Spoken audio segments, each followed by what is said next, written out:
Hai Study Maths, kembali lagi bersama your study partner, Let's Study. Nah, hari ini kita akan belajar pakai soal kuantitatif 3 untuk persiapan ujian mandiri. Bahan pembelajaran ini dibiayai oleh donatur Let's Study. Oke, hai Study Maths, kenalin nama aku Akila Nuria, aku dari FEB UI tahun 2023. Di sini ada beberapa achievement yang pernah aku raih, di antaranya aku finalis OSN Ekonomi tahun 2022, kemudian juga aku juara 3 High School Tax Competition Pekan Raya Perpajakan STAN, dan juga finalis National Round Kompetisi Sains Ruang Guru tahun 2022 di bidang ekonomi. Oke, sekarang kita langsung aja buat bahas soal yang pertama, yang dimana soal pertama ini cukup simpel tentang penjumlahan dan perkalian. Ya, yang pertama kita coba kerjain dari yang pakai kurung terlebih dahulu, yang dimana kita kerjain dari 0,9 dikali 0,3 itu sama dengan 0,27, kemudian kita tambahkan dengan angka yang awal yaitu 0,5 ditambah menjadi 0,77, dan juga yang terakhir ditambah 0,7 lagi ya. Nah, ini jadinya hasilnya adalah 1,47. Dimana kalau misalnya di sini ada tambahan 0 di belakangnya itu nggak apa-apa teman-teman, jadi jawabannya yang A. Oke, itu nomor 1. Selanjutnya kita nomor 2. Nomor 2 di sini kita ada 2 kurung nih. Nah, kita kerjain dari masing-masing kurung dulu. Nah, kita juga bisa ngerjain dengan masing-masing pengurangan dari dua-dua pasang ini. Nah, kita coba kerjain dari kurung yang paling kiri ya. Di sini 2013 dikurang 2015 sama dengan minus 2. Terus kita tambah lagi 2018 dikurang 2019 itu minus 1. Ini kita coba bikin dalam kurung biar dipisah. Sama 2015 dikurang 2010. Hasilnya 5. Habis itu kita tambah lagi 2019 dikurang 2018, hasilnya 1. Nah, ini berarti hasilnya dia adalah minus 3 ditambah 6 sama dengan 3. Oke, jadi jawabannya yang D. Next, kita ke soal nomor 3, yang dimana soal nomor 3 ini kita tulis ulang ya soalnya. Jika 1, 2, 3 ST minus 9 ini sama dengan 4059, maka kalau misalnya 246 ST ini berapa sih?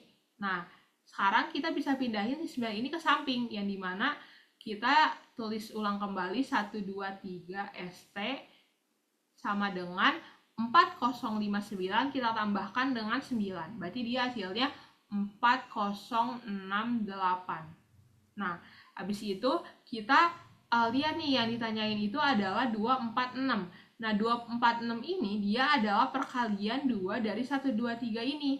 Nah, ini kita kali 2 jadinya hasilnya ada 246 ST sama dengan 8136. Nah, jawabannya yang benar. Oke, nextnya di sini kita ada 5 angka. 5 angka ini kita harus bikin 3 angka yang berbeda. Berarti kita anggap aja di sini ada angka 1, angka 2, angka 3. Nah, ini itu kita pakai namanya aturan perkalian. Nah, aturan perkalian ini kita harus bikin kemungkinan angka yang terjadi itu apa aja. Nah, kalau misalnya di sini karena dia ada 5 angka, berarti di sini ada kemungkinan 5 angka ya. Terus buat yang di sini kita ada 4 angka, terus yang selanjutnya dia ada 3 angka. Nah, kenapa beda-beda? Karena kita tuh masing-masing tempat punya angka yang beda-beda. Jadi di sini kemungkinan 5, udah dipakai 1 jadi kemungkinannya 4, sudah dipakai 2 jadi kemungkinannya 3. Nah, sekarang tinggal kita kaliin 5 kali 4 sama dikali 3. Hasilnya sama dengan 60. Jadi jawabannya yang Oke, next. Oke, selanjutnya kita kerjain nomor 5 ya. Nomor 5 di sini Kak Afsar mempunyai 6 buah kaos, 5 buah kemeja, dan 4 buah celana panjang. Nah, tentukan banyaknya variasi pakaian yang dipakai sama Kak Afsar ini. Nah, jadi di sini kita pakai aturan yang sama kayak sebelumnya, yaitu aturan perkalian. Nah, yang dimana aturan perkalian ini dia masing-masing tuh pasti kemungkinannya berbeda, karena nggak mungkin kan Kausar ini dia pakai 2 kemeja berbarengan ataupun 2 celana panjang berbarengan. Nah, jadi ini pasti mereka selalu berbeda. Jadi kita bikin sesuai jumlahnya aja. Berarti kemungkinan kaos di sini ada 6, kemungkinan kemeja ada 5, dan kemungkinan celana panjang ada 4. Jadi 6 kali 5 kita kali 4 sama dengan 120. Nah, ini jawabannya yang D. Oke, next. Jika P bilangan yang menyatakan 1/4 dari 250 dan Q bilangan yang menyatakan 24,3/4% dari 250, maka oke, ini kita buat satu-satu ya. Misal di sini P itu dia sama dengan 1/4 kali 250. Nah, coba ya kita kaliin, itu dia hasilnya adalah 62,5. Nah, sekarang kita coba kerjain yang Q. Yang Q di sini dia adalah 24,3/4% dari 250. Atau enggak kalau misalnya kita iniin, jadi 24,75% dikali 250. Nah, hasilnya itu dia adalah 61875. Nah, sekarang kita bandingin nih, P ini jumlahnya segini, terus si Q ini jumlahnya segini. Bisa kita lihat kalau misalnya si P ini lebih besar daripada si Q. Oleh karena itu jawabannya dia yang C. Oke, next. Jika diketahui X tambah Y tambah Z sama dengan 8 dan Y sama dengan Z, maka nah di sini kita lihat kalau misalnya si Y sama Z itu sama. Nah, berarti ini sebenarnya bisa kita bikin jadi 2 variabel aja. Kalau misalnya kalian lihat kan di sini kita ada 3 variabel ya, X, Y, Z. Nah, tapi kalau misalnya karena mereka sama, jadi kita bisa tulis X ditambah 2Z. Karena dia sama aja. Sama dengan 8. Nah, tapi di sini kita pengen tahu nih, kira-kira sebenarnya kita bisa nggak sih dapat angka si Z ini? Cuman karena kita nggak tahu ini X ini berapa, kita tuh nggak bisa nentuin sebenarnya si Z itu berapa nilainya. Karena kita harus mengetahui dulu X itu berapa. Jadi oleh karena itu jawabannya adalah yang E. Next, untuk setiap bilangan bulat X didefinisikan dalam kurung itu ada simbol, guys. Di situ kalau misalnya X-nya ganjil, dia X tambah 3 per X min 2. Terus kalau misalnya dia X genap tapi nggak negatif, dia itu bisa X kuadrat ditambah 2 dibagi 2. Dan kalau misalnya dia X-nya negatif, dia 2X kuadrat ditambah 1. Nah, kita mulai dari yang paling kiri dulu. Kita lihat di sini dia nanya 1 dikurang 2 simbol. Nah, gini kita mulai dari si 2 simbol dulu. Berarti kita mulai dari 2 simbol yang pertama. Karena 2 dia adalah genap tak negatif, berarti kita pakai rumus yang X kuadrat plus 2 min 2. Nah, kita masukin si 2 ini jadinya 2 kuadrat plus 2 min dibagi 2 sama dengan 4 ditambah 2 dibagi 2. Dia sama dengan 6 dibagi 2, 3. Oke, berarti sekarang kita punya persamaan jadi 1 dikurang 3. Berarti dia hasilnya adalah minus 2. Nah, sekarang si minus 2 ini kita pakai yang X negatif. Nah, berarti kita yang ini negatif, minus 2, hasilnya 2X kuadrat plus 1 sama dengan 2 kali min 2 kuadrat ditambah 1. 2 kali min 2, 4. 4 kali 2, 8. 8 tambah 1 di sini sama dengan 9. Nah, oleh karena itu jawabannya yang E. Oke, next kita di sini ada matriks N. matriks N memiliki inverse 2, 1, min 1 dan memenuhi persamaan berikut untuk suatu bilangan real S dan T. Berdasar informasi yang diberikan, manakah hubungan antara kuantitas P dan Q berikut yang benar? Oke, berarti sekarang kita harus ngitung nih, kira-kira ST dalam si matriks ini berapa. Nah, di sini kita ketahui kalau misalnya N ini memiliki inverse segini, berarti di sini kita bisa bikin N inverse sama dengan 2 min 1, 1, 1. Berarti ini inverse-nya ya. Terus sekarang kita tahu nih kalau misalnya ada persamaan seperti yang tertera di soal. Nah, di sini aku mau ingetin kalau misalnya matriks itu dia punya sifat. Sifat A, matriks A dikali N sama dengan B. Nah, kita bisa dapat matriks A itu dengan cara matriks B dikali N inverse. Gitu. Jadi N di sini adalah matriks juga ya. Nah, ini matriksnya tinggal kita inversin dan kita bisa dapetin si A gitu.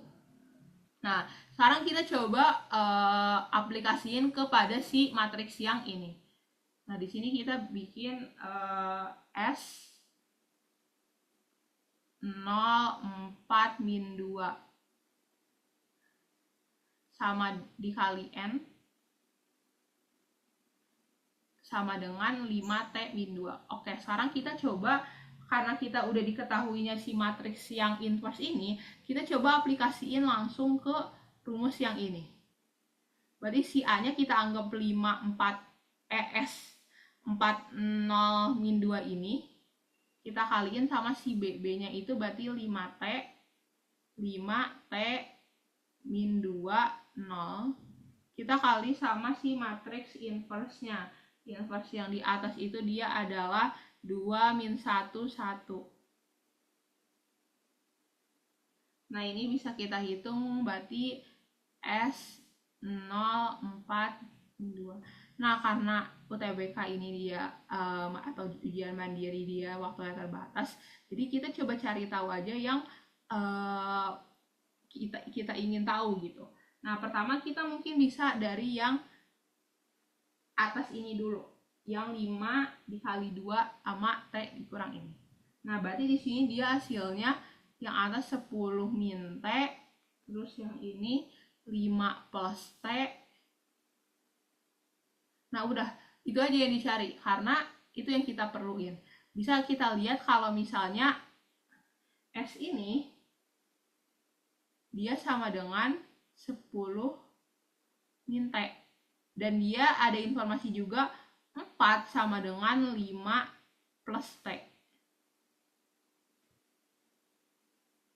Nah, ini T-nya bisa kita dapetin nih.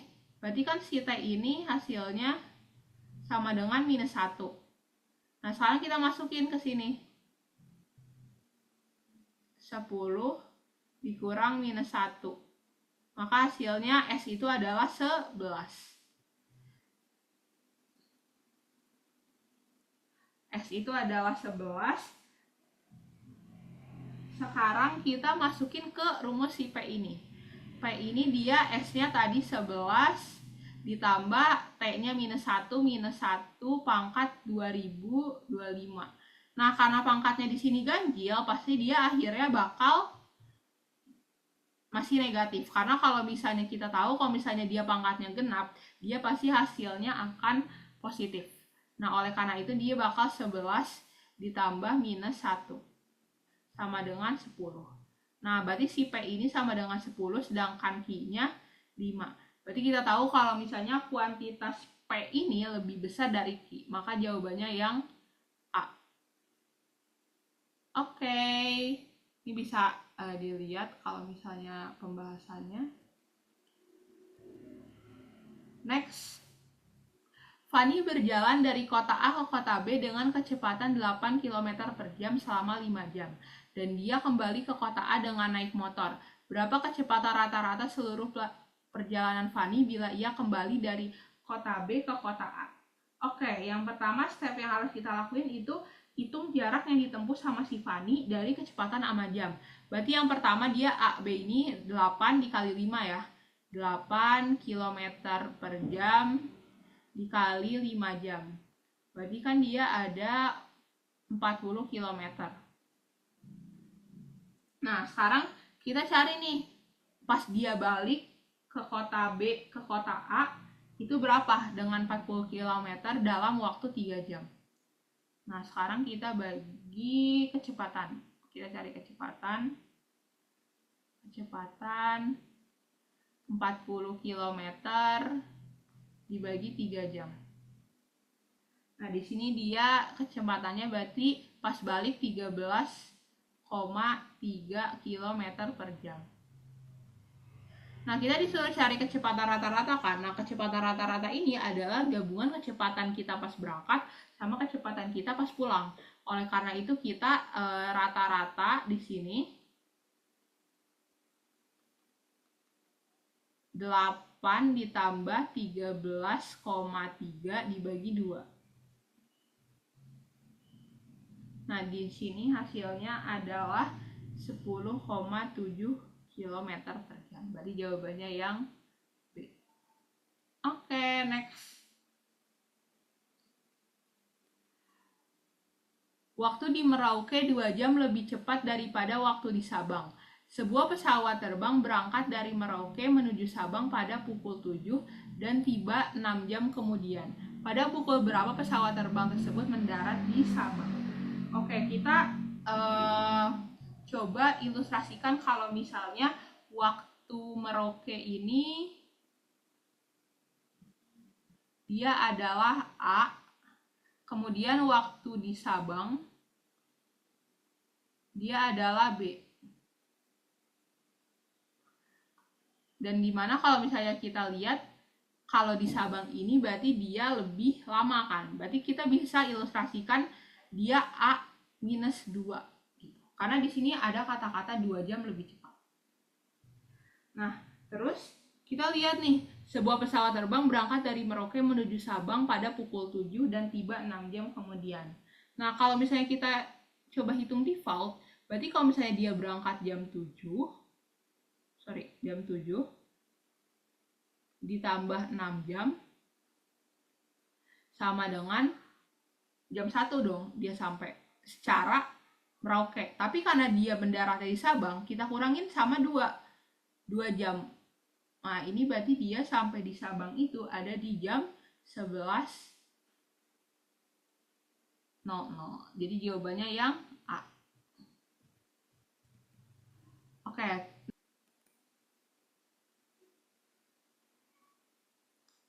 Oke, selanjutnya kita akan kerjain nomor 12. Di mana di sini ada rata-rata aritmatika dari 6 angka adalah 25,5. Dan kalau misalnya angka satunya itu dibuang, dia rata-ratanya jadi 21,6. Berapa ya angka yang dibuang? Nah, sekarang coba kita bikin sebuah persamaan yang dimana kalau misalnya 25,5 dikali 6, itu tuh hasilnya sama aja kayak 5 yang dimana udah angkanya dibuang dikali 21,6 rata-rata yang baru ditambah sama angka yang dibuang. Nah, berarti sekarang kita coba kaliin dulu aja. 25,5 dikali 6 ini dia hasilnya adalah 153. Terus kalau misalnya 5 dikali 21,6 ini dia hasilnya 108. Nah, kalau misalnya ditambah angka yang dibuang, berarti itu dia rata-ratanya akan sama kan.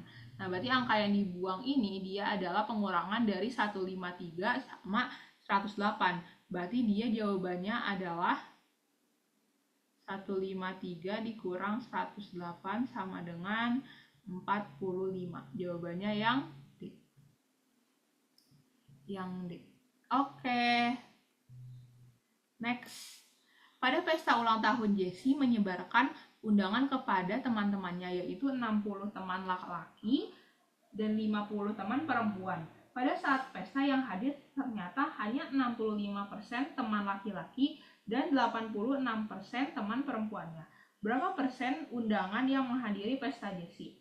Oke, sekarang kita coba hitung masing-masing dari jenis kelaminnya ya. Di sini bisa kita lihat kalau misalnya 65% dari laki-laki itu hadir. Berarti 65% dikali 60 itu sama dengan 39 orang.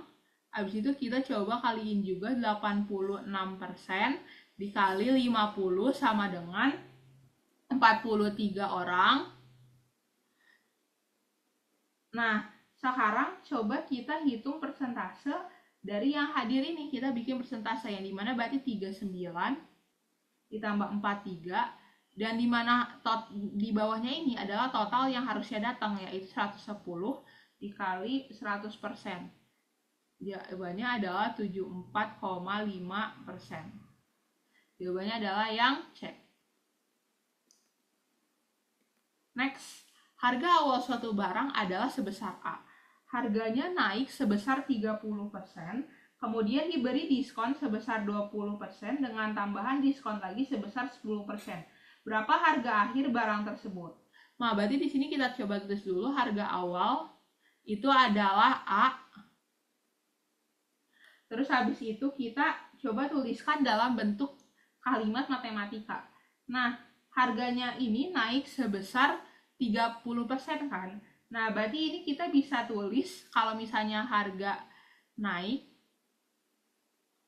30%, berarti kita bisa tulis 1 ditambah 30%. 1 ini berarti kan dia dianggapannya adalah harga barang itu sendiri kan. Nah, ini kita bisa tulis sebagai 1,3A. Oke. Terus habis itu diberi diskon nih 20%.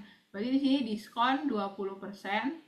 Berarti yang dimana diskon ini malah mengurangi kan. Nah, karena dia mengurangi, berarti kan dia bisa kita tulis 1 dikurang 20%. Atau kita bisa juga tulis 1 dikurang 0,2. Terus habis itu kita juga ada dikasih diskon lagi 10%, yang dimana dia jadinya adalah 1 dikurang 10% sama dengan 1 dikurang 0,1 gitu. Nah, habis itu sekarang kita coba kaliin dari masing-masing semua yang ada di sini, yang dimana dari ini, terus juga kita kaliin sama yang ini, terus kita kaliin sama yang bawahnya juga. Ini kita hitung aja ya, coba ini jadikan 0,8, ini jadi 0,9. Ini coba kita kaliin, jadinya kan 1,3A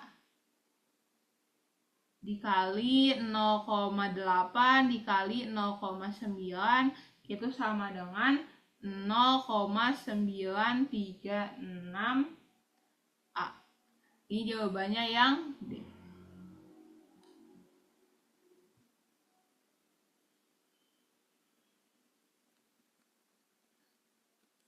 Next, last question. Perhatikan gambar berikut. Segitiga sama kaki PQR memiliki luas 12. S terletak di antara RQ sehingga SP tegak lurus terhadap RQ. Gradien untuk PR adalah, nah PR yang di sini berarti kita nanya gradien yang ini ya, yang PR. Nah, sekarang kita coba list dulu apa aja yang kita ketahui. Di sini kita ketahui kalau misalnya luasnya 12. Habis itu kita bisa lihat kalau misalnya ini si PS ini dia 6 titiknya 6 gradiennya.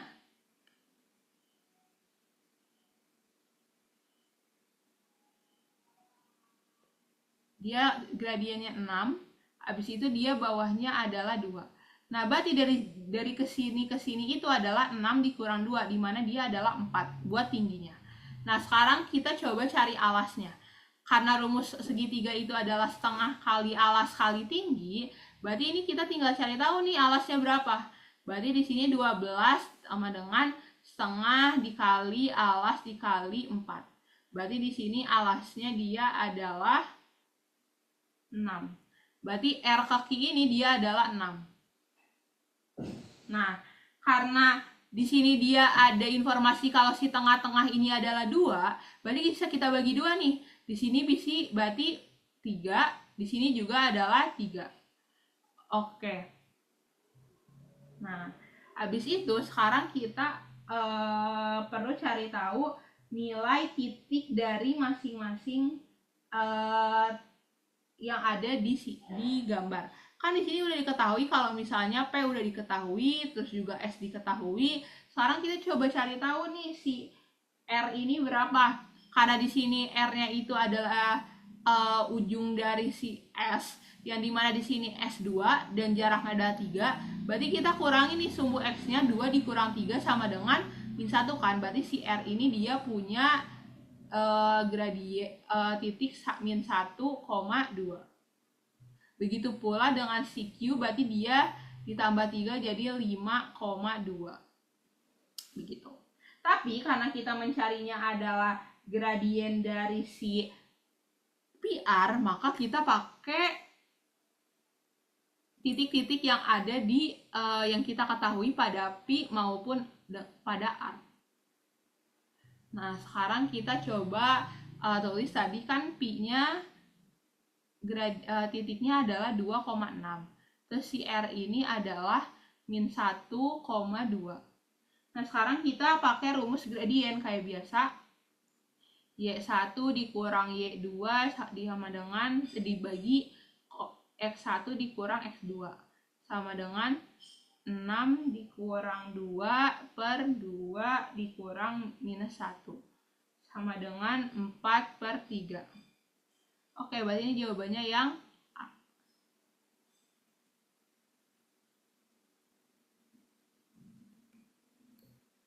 Ya, jawabannya yang A.